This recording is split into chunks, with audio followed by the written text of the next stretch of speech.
degree candidates, colleagues, honored guests, and friends, as the Vice Provost for Graduate Education and Dean of the Graduate Division at UCLA, I'm delighted to welcome all of you to this doctoral hooding ceremony, a long-awaited and wonderful occasion for our graduates, their families, and friends. I would now like to introduce the distinguished members of the platform party. First, the faculty processional marshals, and then the deans and faculty participants who will read the candidate names and hood the candidates. Will you please stand as I call your name and remain standing until all have been announced. The faculty processional marshals are Roger Wakamoto, Vice Chancellor for Research and Professor of Atmospheric and Oceanic Sciences, and Villika Vendrick, Graduate Council Chair and Professor of Near Eastern Languages and Cultures. The readers of the graduates' names will be David Schaberg, Dean of Humanities and Professor of Asian Languages and Cultures, Norma Mendoza-Denton, Associate Dean in the Graduate Division and Professor of Anthropology, and Jayathi Murthy, Dean of the Henry Samueli School of Engineering and Applied Science and a Professor of Mechanical and Aerospace Engineering.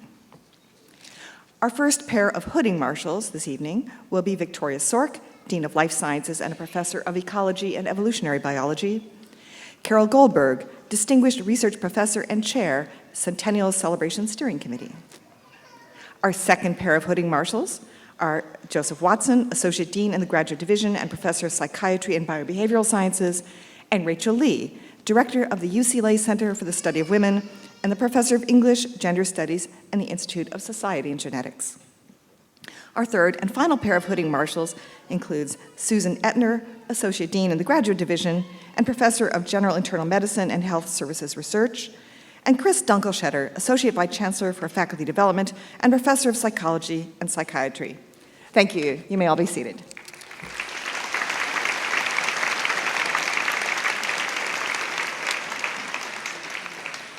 I would now like to recognize additional campus and university leaders who are here to celebrate this joyous occasion. Please rise as I call your name and remain standing until all have been announced. Yolanda Gorman, Regent Emerita of the University of California and Senior Advisor to the Chancellor. Devon Graves, Student Regent of the University of California. Timothy Brewer, Vice Provost of Interdisciplinary and Cross-Campus Affairs. And Darnell Hunt, Dean of Social Sciences. Thank you all for being here today.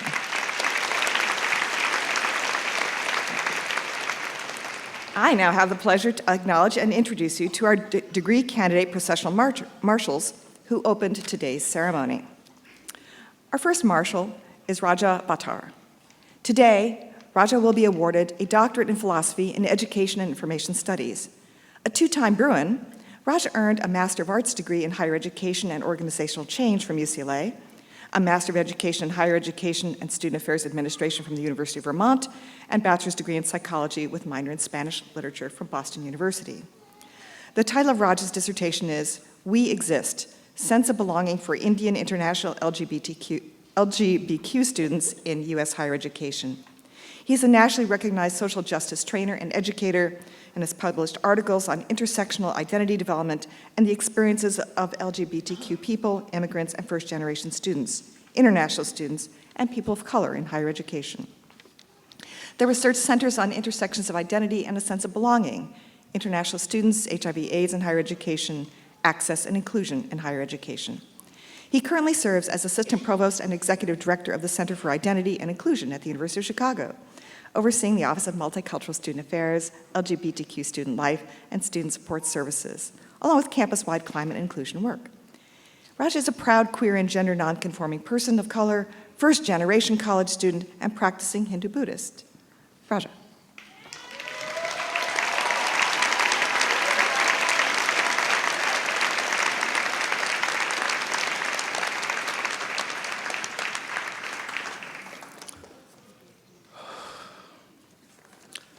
Good afternoon and namaskar.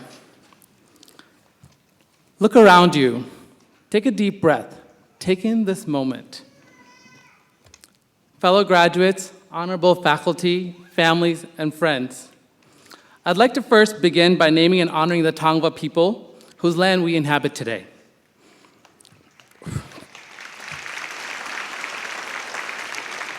I begin here because I believe in the saying, we are our ancestors' wildest dreams. I'm a genderqueer, immigrant, proud Desi, first-generation college graduate, and after 2 master's degrees, I'm now earning my PhD from the #1 public university in the United States.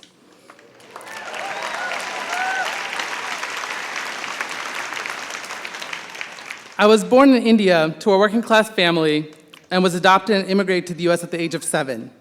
Never in a million years could I have imagined a moment of graduating with my PhD from UCLA.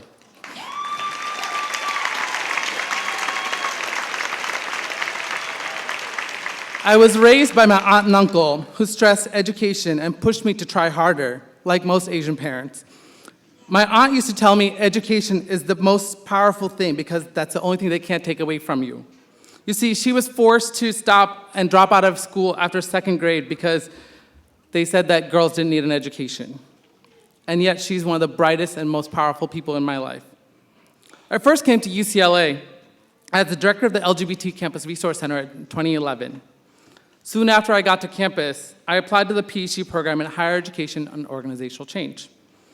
We have a globally recognized faculty, and our alumni are leading faculty in institutions across the world. And it was the last year that my GREs were valid, so I had to just apply for a program. So I applied for UCLA, the only program, and I said, if I got in, then the university wants me to get this PhD. And if not, then I need to explore other career paths. Thankfully, I got in, and like you all, I'm glad to be on this side of the journey. From the time I arrived on campus, UCLA has given me opportunities beyond my wildest dreams. I was invited to and met President Barack Obama at the White House. I served on a UC system-wide LGBTQ advocacy task force with President Janet Napolitano, and I contributed a chapter in a groundbreaking book on Asian American Pacific Islanders in higher education. Beyond these professional highlights, UCLA has given me a family.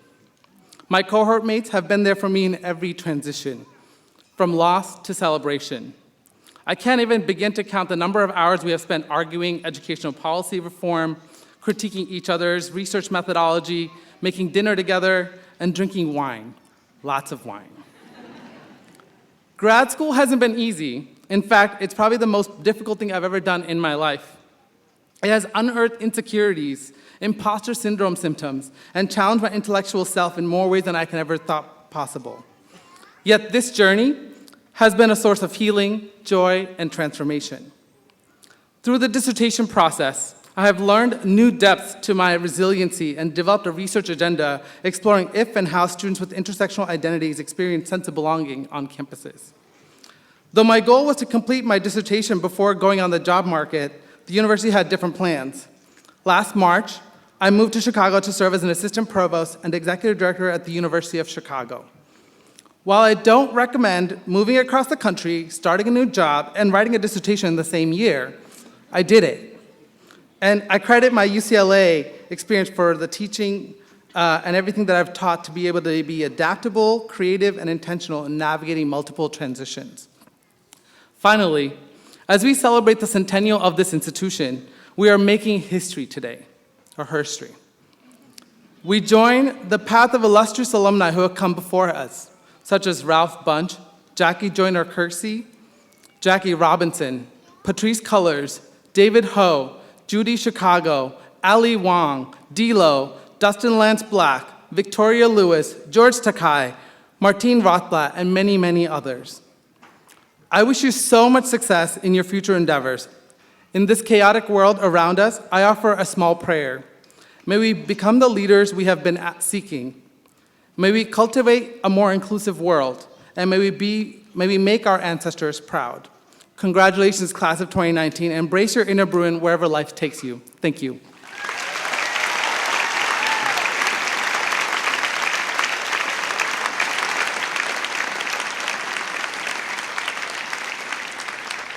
Thank you so much, Raja. Our second marshal is Angela Robinson. Today, Angela will be awarded her PhD in Gender Studies.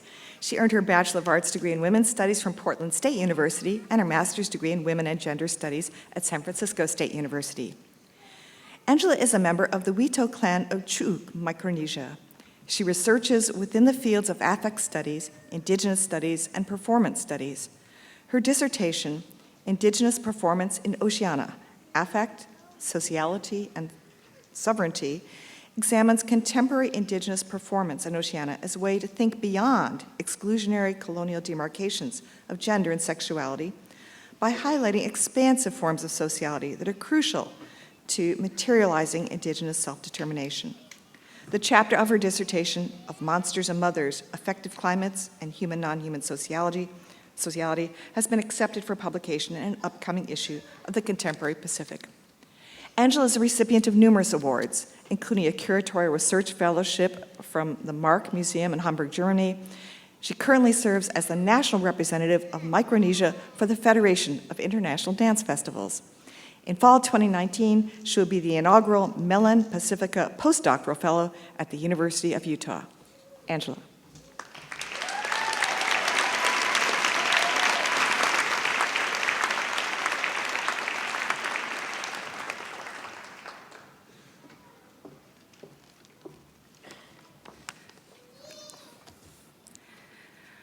My mother grew up in our clan's village on the island of Pihirar in Chuuk, Micronesia. Pihirar is what other Chuukese might call country. It's located northwest of the main island and state capital of Chuuk, Weno, and it's about a day's trip by boat on the isolated Nomanwito Atoll.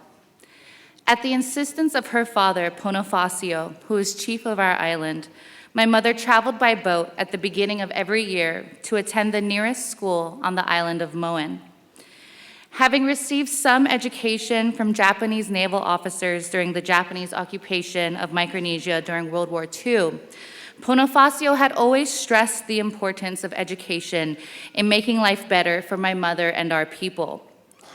A few years after my grandfather died from complications of gout due to inadequate healthcare resources in Chuuk, my mother happened to see a flyer in her high school principal's office advertising a placement test that very same day for full scholarships to the local community college. She applied that day, passed, and went on to receive her associate's degree in nursing, eventually completing her RN degree in Honolulu, Hawaii.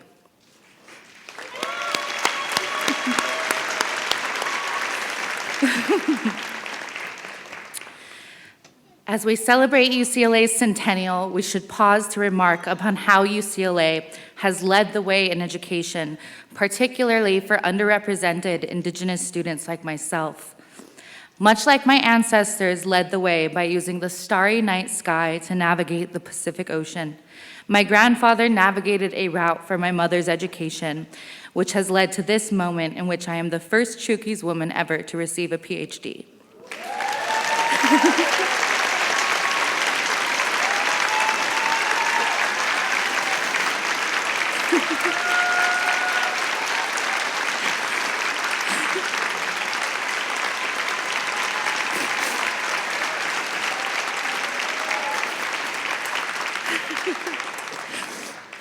It is an immense honor to be here with you all today, carrying the legacies of my grandfather, my mother, and my clan.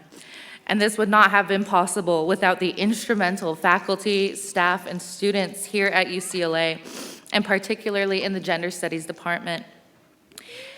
In the next 100 years, my hope is that UCLA will continue to lead the way by cultivating meaningful and sustainable relationships with Indigenous peoples, especially the Tongva people whose land this university was built upon. And my hope for all of my fellow graduates today is that we continue to lead the way in our research, our teaching, and in our commitments to the communities we come from. Thank you, and congratulations, everyone.